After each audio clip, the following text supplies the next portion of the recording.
ये फरमाइएगा राजा खालिद साहब, ये फरमाइएगा, हमें हमें इस बारे में भी बताइए आप। ये जो बंद लिफाफे वाली बात आपने याद दिलाई ना, उस वक्त कुछ लोग ऐसे भी थे कि जिन्होंने कहा कि इस लिफाफे के अंदर क्या वो बताएं, लेकिन बाकी लोगों ने तो उस अप्रूवल में बिल्कुल आगे बढ़ के हिस्सा डाला था। तो अब तो हम इश्तिहारियों के नाम भी सुन रहे हैं, मुलजिम से मुजरिम बनने वालों के बारे में भी सुन रहे हैं। उनके बारे में बताइए ना, जिन्होंने चुपचाप सिटिंग मिनिस्टर्स होने के बावजूद, काबीना अरकान होने के बावजूद अप्रूवल दे दी थी, मान लिया था सब कुछ, उन्होंने देखा ही नहीं आगे क्या है। देखिए, मैं समझता हूँ ये उनका मिसकंडक्ट है। और कुछ लोग तो आके उन्होंने शहादत भी दी, कैबिनेट मेंबर्स ने इनके खिलाफ वो खड़े हुए, उन्होंने बयान भी दिया, कोर्ट में इस बात को साबित किया कि ये बंद लिफाफे में उनसे अप्रूवल ली गई थी। और बाद में पता चला कि वो अलकादर ट्रस्ट के नाम से वो जमीन ली गई। अब देखिए कि उसके बदले में कैश भी ये लेते रहे, वो जो हीरे जवाहरात और इस तरह के नेकलेस वगैरह जिस तरह की बातें मीडिया में आती रही, ये सारे फायदे वहां से हासिल किए गए।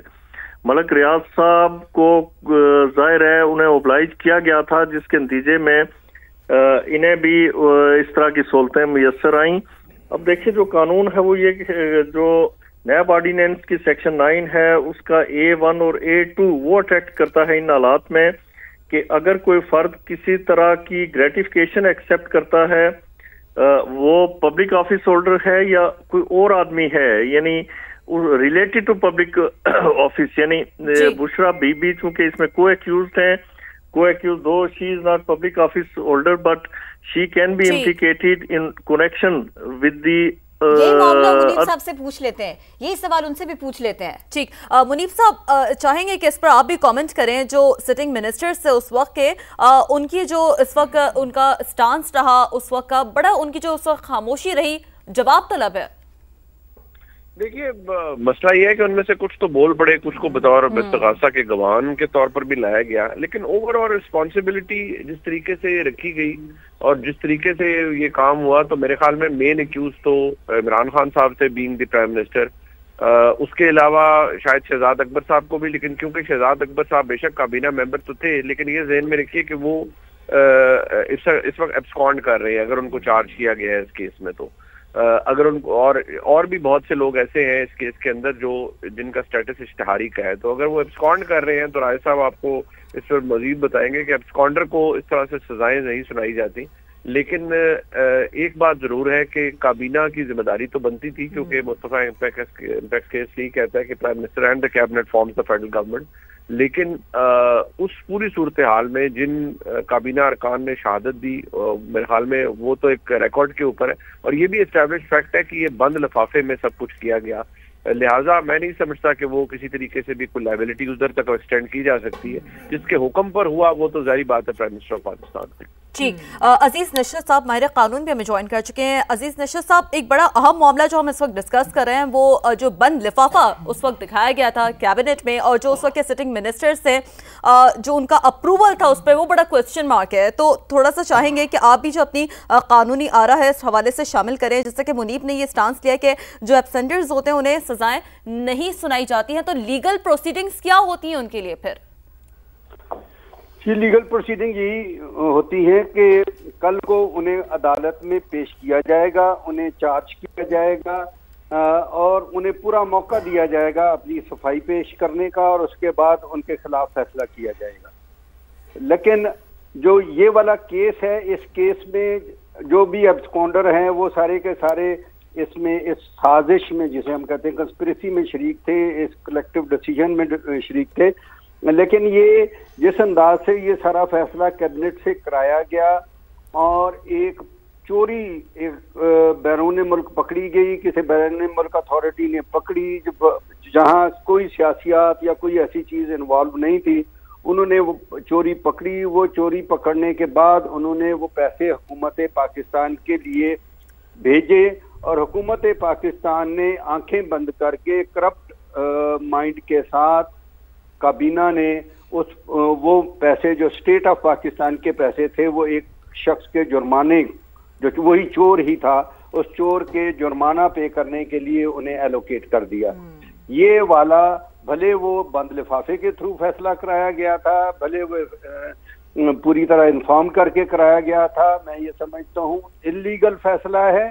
और एब्यूज ऑफ ऑफिस का केस है, और इसके साथ साथ ये भी इसका आउटकम निकलता है कि वो तमाम लोग जो इस फैसले के करने में शामिल थे उन्हें for long time public office के लिए डिस्क्वालीफाई करार दे दिया जाए।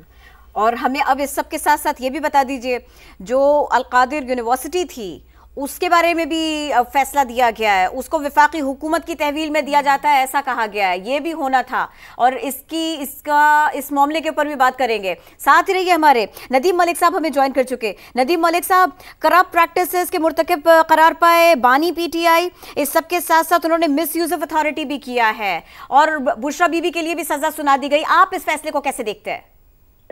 देखिए, ये इसमें सरप्राइज नहीं है। जो चीज तवक्को की जा रही थी कि फैसला किस नौयत का हो सकता है और सजा कितनी हो सकती है, मेरे ख्याल में जो एक्सपेक्टेशन थी काफी उसके करीब तक सजा दी गई। इस केस में बहुत सारे पहलू हैं जिन पे नजर रखनी जरूरी है। पहले तो ये मामला साफ शफाफ नहीं है, जिसमें कहें कि सिर्फ विक्टिमाइज किया गया, वो वाला मामला नहीं है। इसके अंदर एक ऐसी ट्रांजेक्शन हुई जो कंट्रोवर्शियल है और इसके ऊपर कभी भी पाकिस्तान तहरीक इंसाफ तसल्ली बख्श तरीके से ये नहीं बता सकेगी कि रियाज मलिक को वो पैसा 190 मिलियन पाउंड जो बाहर से आया वो क्यों लुटाया गया और उसके बदले में अल-कादिर के लिए जमीन क्यों ली गई।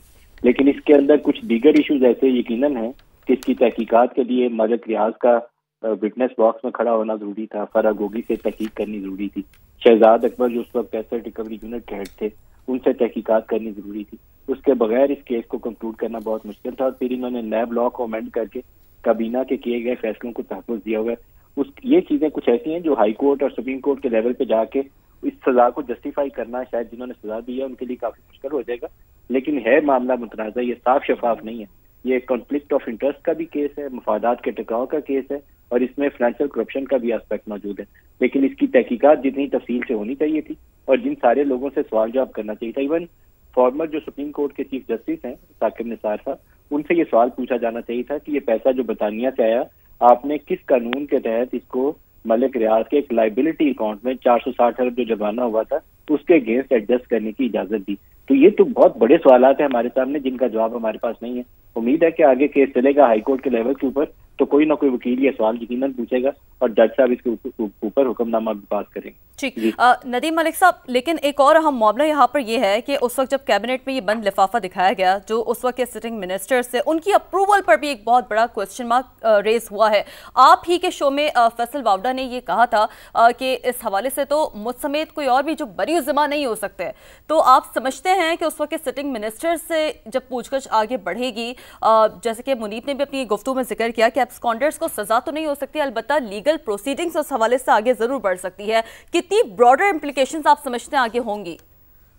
वो मुझे कैबिनेट मिनिस्टर्स के लिए तो मसला नहीं लगता, लेकिन एसेट रिकवरी यूनिट के जो हेड थे ना शहजाद अकबर, उनसे तो तहकीकात लाजम है, उसके बगैर ये केस मुकम्मल नहीं हो सकता। वो शख्स थे जिन्होंने इस पूरे प्रोसेस में एनसीए के साथ इंगेज किया था।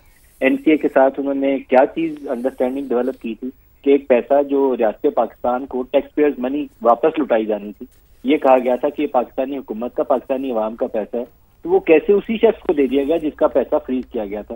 तो ये ट्रांजैक्शन बहुत कंट्रोवर्शियल है, मुतनाज़ा है, लेकिन वो मुतनाज़ा कैरेक्टर्स जिनको इस तहकीकात के अमल में सामने होना चाहिए था लॉ इन्फोर्समेंट एजेंसीज के, वो एक कोई लंदन बैठा हुआ है, कोई अमेरिका बैठा हुआ है, कोई दुबई बैठी हुई है खातून, तो वो प्रोसेस पूरा नहीं हुआ। तो मेरा नहीं ख्याल है कि ये हाई कोर्ट जो है इन चीजों को नजरअंदाज करेगी।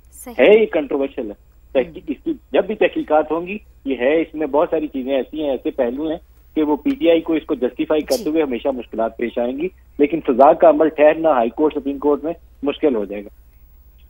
बहुत शुक्रिया नदीम मलिक साहब, आप